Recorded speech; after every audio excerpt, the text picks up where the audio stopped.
A man sits in a subterranean cell in Rome, and the stone floor is freezing. There is no sunlight here.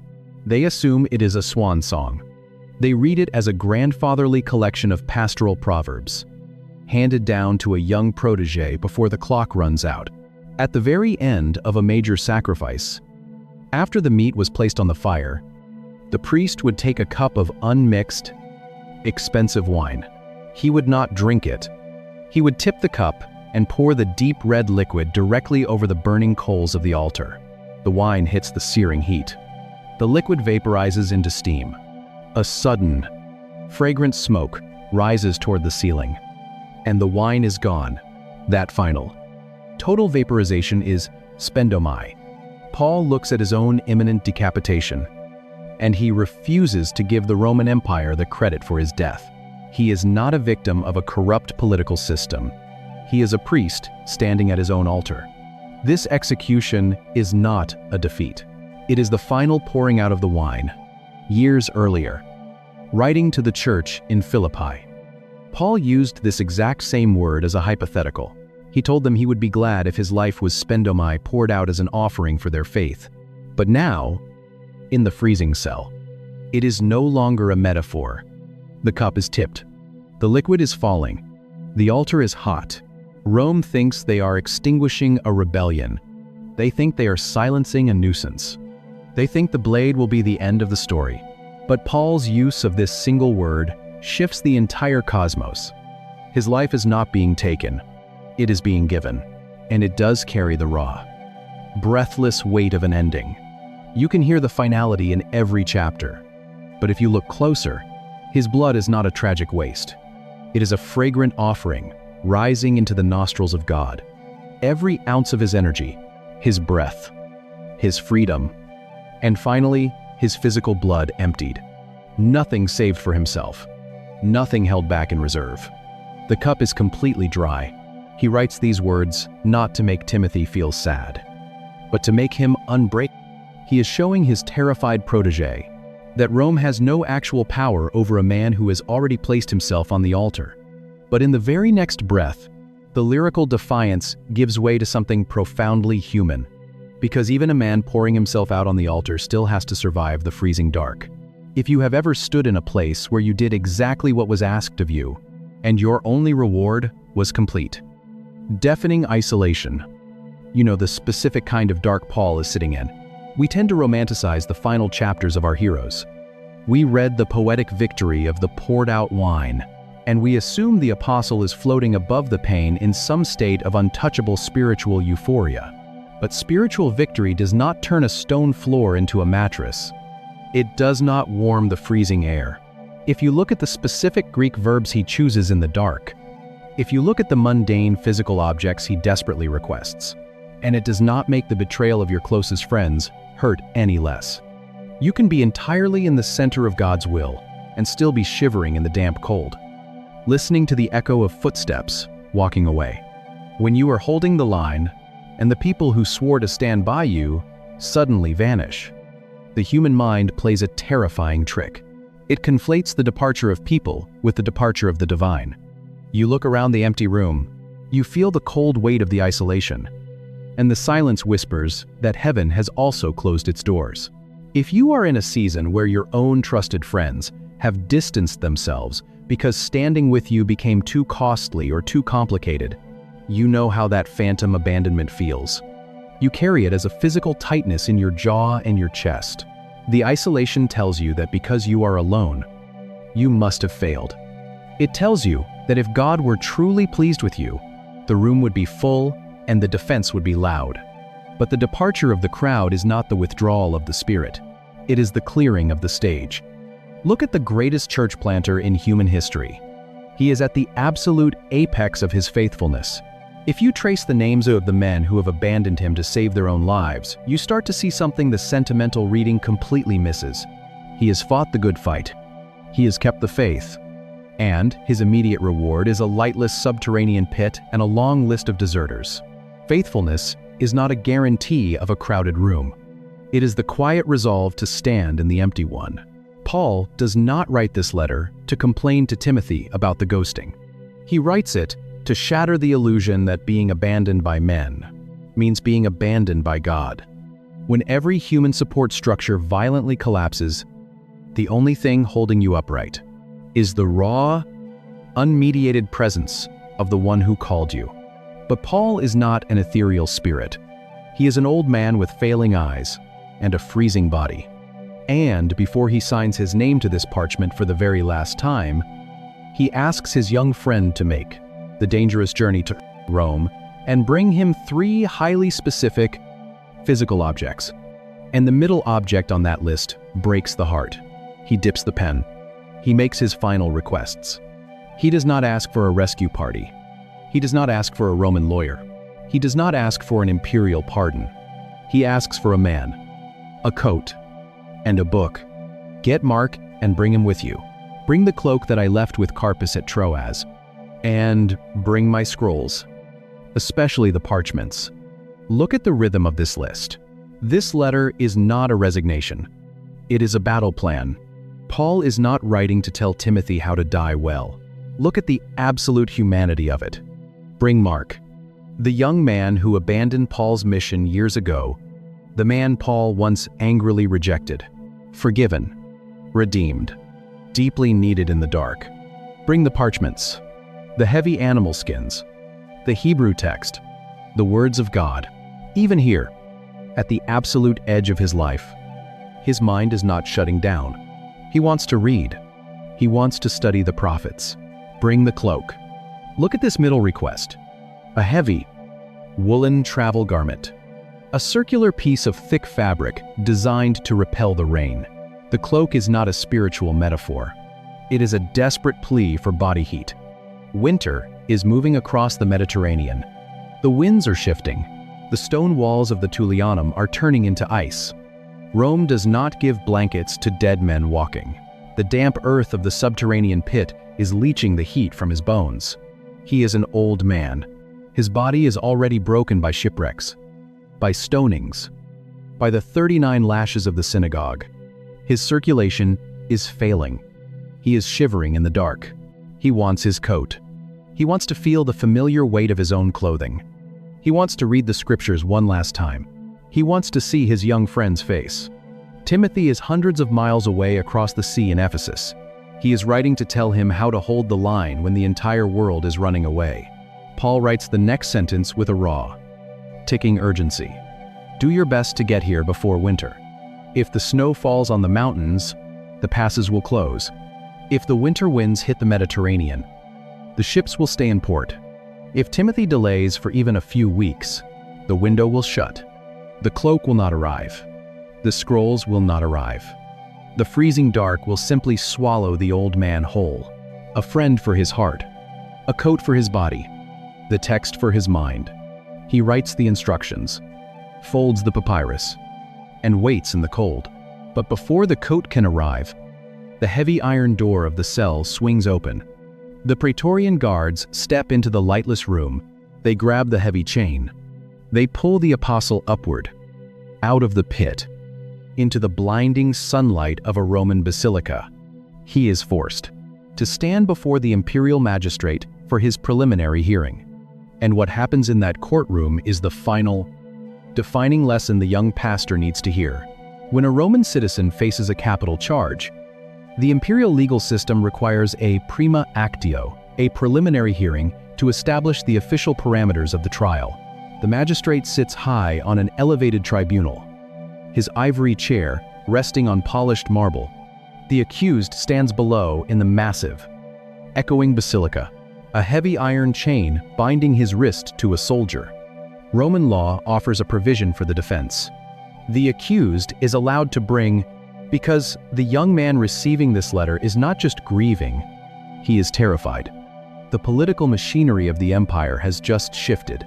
Advocates into the room, prominent citizens, loyal friends, men of influence, who will stand physically beside the prisoner to lend social weight to his character. In the first-century capital, proximity is power. To stand beside a man accused of high treason by the Emperor Nero is to invite the lethal, unforgiving gaze of the state directly onto your own family. Paul documents the outcome of this hearing with a single, devastating sentence. At my first defense, no one came to my support, but everyone deserted me. Picture the immense physical space of that courtroom, the echoing silence, the magistrate looking down, the empty marble floor where his friends were supposed to stand, the sheer, crushing isolation of facing the most brutal political machinery in human history completely alone. The absence of his advocates is a public, humiliating disavowal. Most men would break in that silence. They would plead for mercy. But Paul writes what happens next. And it shifts the entire axis of the room. But the Lord stood at my side and gave me strength, so that through me the message might be fully proclaimed. The empty floor is not actually empty. This is the revelation that he desperately needs the young pastor in Ephesus to understand. The presence of God in the fires of persecution is not a metaphor. It is a dense, physical reality that anchors you to the floor when the empire is screaming for your blood, from mild annoyance to public execution. Rome has burned. The Emperor Nero has pointed his finger at the Christians. The abandonment is not a failure of his ministry. It is the clearing of the stage for his final witness. Because Paul does not use his moment in the basilica to defend his own life. He uses the platform, with the highest-ranking officials of Rome forced to listen, to preach the gospel of a crucified Jewish rabbi directly into the heart of the empire. He weaponizes his own trial. He writes these final instructions to Timothy, not as a victim, but as a victor who is already seen behind the veil. And as he folds the parchment for its final journey, he leaves the young pastor and us with an echo that will ring through the next 2,000 years. A man is lowered into a freezing, lightless pit, and he uses the dark to write a battle plan. The province of Asia abandons the mission to save their own lives, and the apostle commands his protege to step directly into the suffering. A jagged Greek verb demands a shared trauma, and a terrified young pastor is made unbreakable.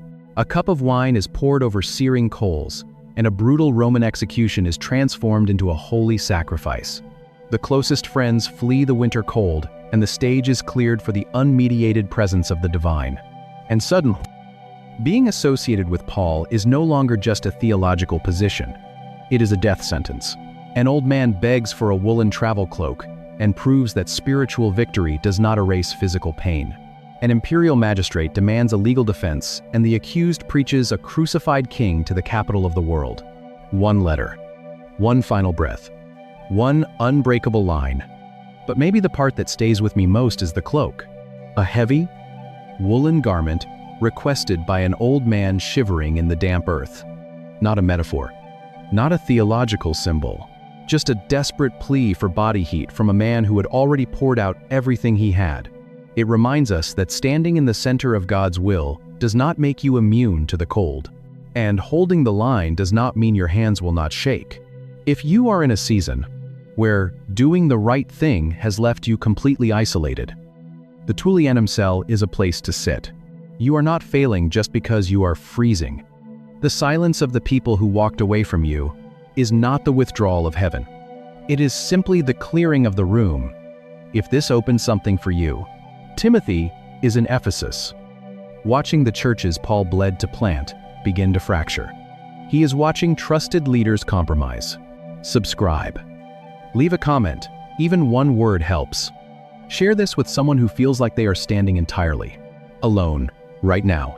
Pray for us as we keep digging into these texts. And may the God who stood beside an old man in a Roman basilica stand beside you in your empty room and give you the strength to pour out everything you have. Only the flicker of a torch bouncing off wet walls. He is old now. His back carries the thick, raised tissue of Roman scourges. He is watching the momentum of a 30-year movement grind to a terrifying, violent halt. The fear is a physical weight in his chest. It is paralyzing him. And Paul knows it. He knows that if Timothy breaks, the line breaks.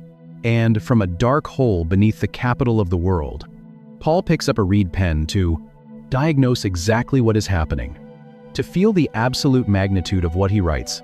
You cannot start with the theology.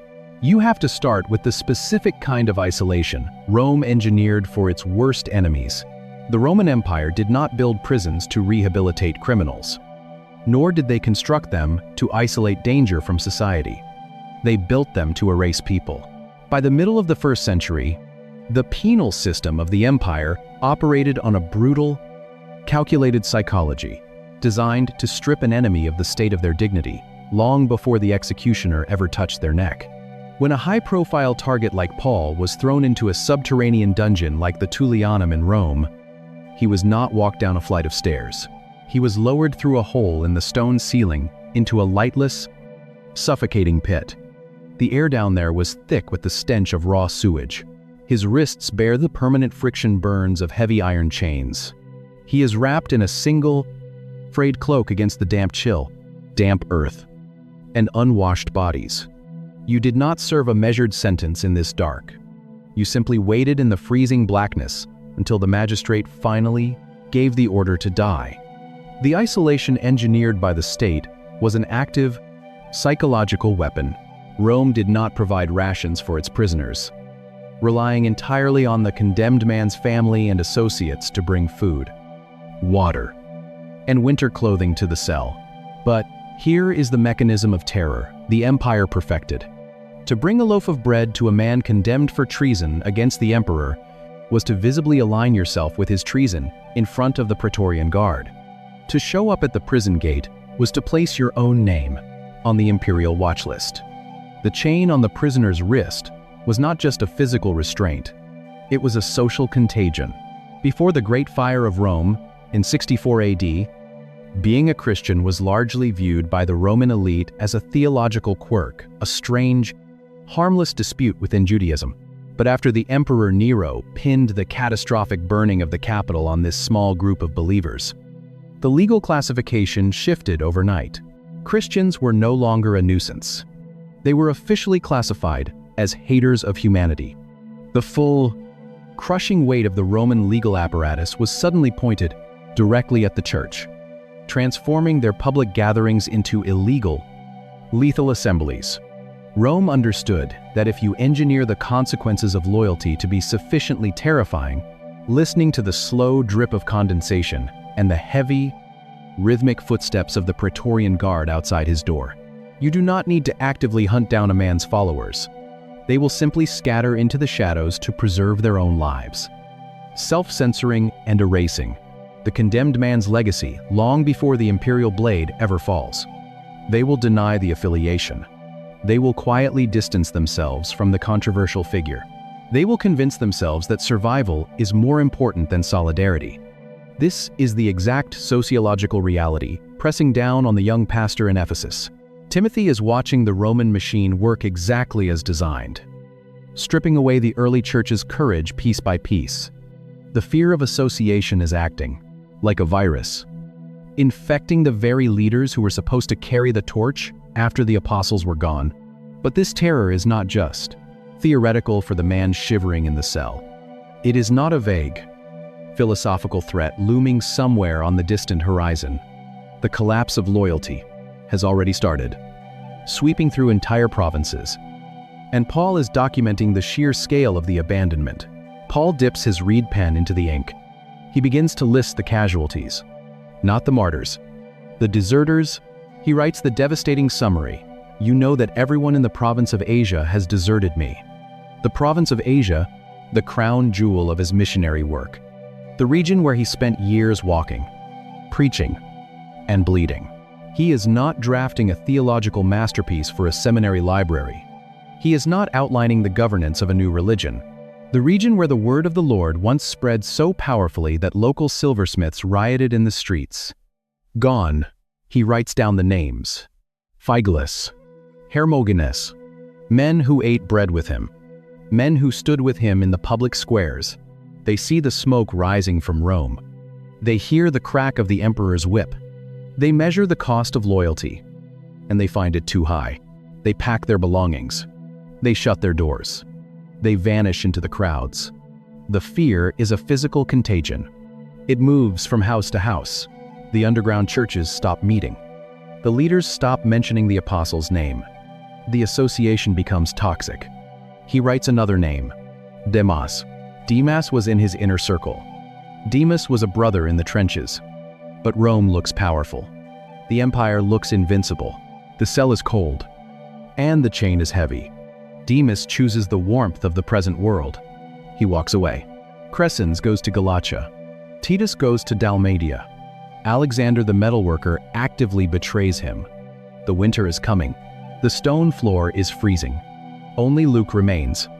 Picture the old man in the cell, tracing these letters onto the papyrus. The heavy iron chain drags across the stone with every movement of his wrist. The flickering torchlight casts long, dancing shadows on the damp walls. He is writing to a friend who is slowly falling apart. The letter is 2 Timothy. He is watching his life's work dissolve. He is watching the foundation crack. He is watching the very people who swore to carry the message quietly, erase their own history to avoid the Roman blade.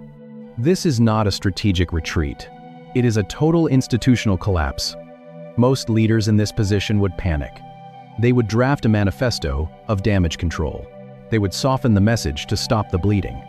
They would tell their successors to lay low, to compromise, to survive at all costs. Paul does the exact opposite. He looks across the Mediterranean, past the deserters, past the fear, and he locks eyes with his terrified young protege. He knows Timothy is in Ephesus, standing at ground zero of the abandonment. He knows Timothy is feeling the exact same urge to hide, to tone it down, to blend in until the imperial gaze shifts somewhere else. The young pastor's hands are shaking. The church is splintering. The silence of the deserters is deafening. So Paul does not offer a warm platitude. He does not tell Timothy that the persecution will simply pass. Instead, he gives him a single, devastating command. A command wrapped up in a compound Greek verb that defies every natural human instinct. 2 Timothy chapter 1, verse 8. The young pastor is wavering, watching his mentors abandon the faith. It is the final ink the Apostle Paul will ever press into parchment. He knows the timeline. He knows the legal process has been exhausted, feeling the heavy gaze of the Roman Empire locking onto his own life. The natural human instinct is self-preservation. The logical move is to distance yourself from the condemned. And Paul writes this sentence onto the parchment. Therefore, do not be ashamed of the testimony of our Lord or of me, his prisoner, but join with me in suffering for the gospel. Join with me in suffering. The word Paul uses for this command is the Greek verb psychakapathosin. In the Greco-Roman world, philosophy was often designed to elevate the human mind above physical suffering. Stoicism taught men to mentally detach. The Epicureans taught men to avoid pain entirely. But the Christian apostle looks at his young protege and uses a word that actively embraces the trauma. It is a massive, jagged, compound word, built by colliding three distinct Greek concepts together. The root is pasho, which means to suffer, or to experience intense physical and emotional feeling. Attached to that is kakos, a word for evil, tarm, or severe affliction. And bolted to the front of the entire structure is the preposition sin, a word that means with, alongside, or inextricably bound together. Sigkakopathosin does not just mean to endure hard times. It literally translates to, suffer evil together with me. Within months, perhaps weeks, Roman soldiers will march him beyond the city gates, force him onto the stones of the Ostian Way, and sever his head from his body. If the raw honesty of this ancient text is stirring something inside of you that modern Christian cliches cannot satisfy, you're exactly who this channel is for. Drop a thought in the comments and hit subscribe. Because every week we go deeper into the text than you knew was possible. So Paul forces the young man to look at the blood on the floor. He does not offer Timothy a strategy for avoiding the imperial blade. He does not suggest a theological compromise to keep the Ephesian church off the Roman radar. He looks at a terrified young man and asks him to step willingly into the exact same violent, humiliating affliction that has chained Paul to a freezing stone. This is the profound paradox of the first-century church. The call to follow Jesus is not an exemption. from the empire's violence. It is an active, knowing participation in it. When Paul uses this specific verb, he is telling Timothy that the pain is not an interruption to the mission. It is the mechanism of the mission. The scars are not a sign that God has abandoned them. They are the proof that they are actually holding the line. To ask someone to suffer evil with you is to ask them to sign their own death warrant. The voice that shook the Mediterranean will go silent, knowing the blade is coming. Most people read this final letter as a tearful goodbye. And to prove he is not asking Timothy to pay a price, he is unwilling to pay himself. Paul shifts his gaze away from the deserters and the fear. He looks down at his own broken body. And he uses a second Greek word that changes how we view every Christian martyr in history. The darkness of the Tullianum cell presses in. The air smells of wet earth and impending death. Paul knows the legal clock has run out. He can hear the changing of the Praetorian Guard outside the heavy iron door. He knows that very soon. He will walk out of this gate for the last time. He will kneel on the dirt of the Ostian Way. The executioner will lift a heavy Roman blade, and the apostle's head will be severed. This is the brutal, undignified reality of imperial execution. But when Paul writes his own epitaph in chapter 4, verse 6, he completely rewrites the scene. For I am already being poured out like a drink offering, and the time of my departure is at hand. The word he writes in the dim torchlight is spendomai. In the ancient world, both Jewish and Greco-Roman worshippers understood the visual weight of this word.